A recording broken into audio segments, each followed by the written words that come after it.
Let's talk a little bit about the surprise of the league right now. And that's the Phoenix Suns, man. That's the Phoenix Suns. Look, I expect them to come in and put it on the Warriors tonight at Chase Center. I really do. I think the Suns are legit. And when I mean legit, I mean I think they're going to compete for a playoff spot. Everybody probably had the Kings where the Suns are, right? And there's always a surprise this year. Luke Walton, I'm not going to get started. That's a video for another time with his rotations. He's just being caught with his pants down, plain and simple.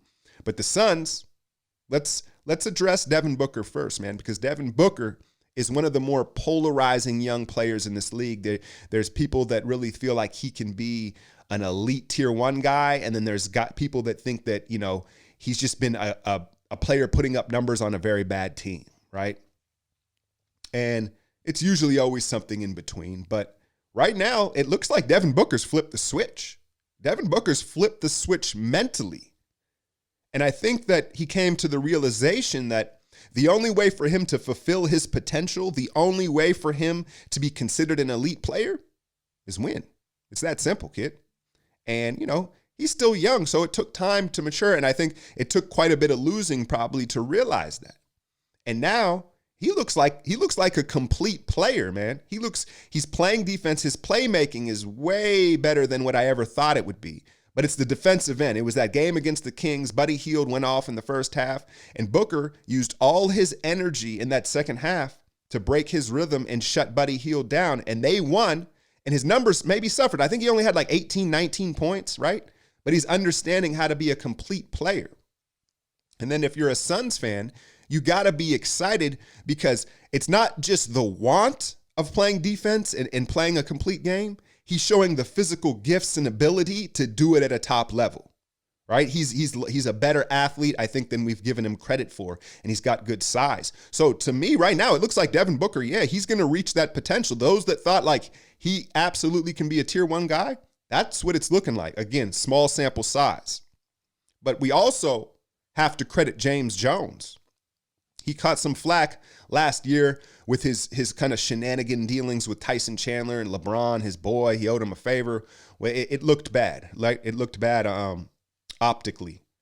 But for the first time right now, you look at this roster, and for the first time in, I don't know, 10 years, you see the vision. You understand what they're doing. You take Booker and Ayton, who are offensive talents, right? The 2 high draft picks, and you surround them with defensive-minded, rugged guys. Rubio. Javon Carter? Looks like a guard version of PJ Tucker. Kelly Oubre, right? What's the kid? Tyler Johnson off the bench. You bring in Bane.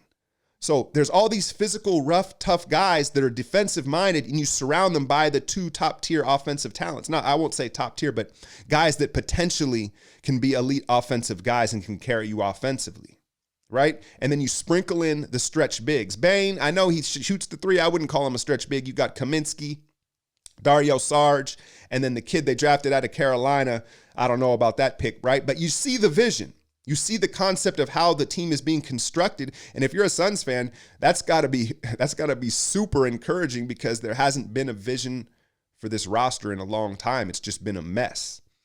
So I expect the Suns, like I said, to come into Chase and get a win against this Warrior team because their defense is all of a sudden much better, and they have an identity. They have a go-to scorer. They've got multiple bigs off the bench. They have depth. And Kelly Oubre, Here's what you hope happens. Oubre looks like he's going to be a third guy, a third option. So you got Book as your 1, and then if Ayton can pan out. Now, I'm not going to get too far into this 25-game suspension thing. Look, I think if you know, you know. You know what time it was with the diluted test, right? I'm not going to question his character. I think it's just bad luck for the kid, honestly, right? But, you know, I think the suspension will be knocked back a bit. But when he comes back, is he going to pan out and be the offensive talent that he can be? He's got to learn to be physical and embrace contact, and maybe playing with Bane and Sarge and some of these dudes can help him do that. But that's kind of an innate trait, a characteristic. But if he can become the second guy, an offensive weapon, a pick and roll guy, a guy you can throw it into the post, you got your 2 scorers, Oubre's your third guy, and then you've got a bunch of nice role players around. So I think they're on their way, man. I think they're on their way. And right now, I'm happy being out in Phoenix.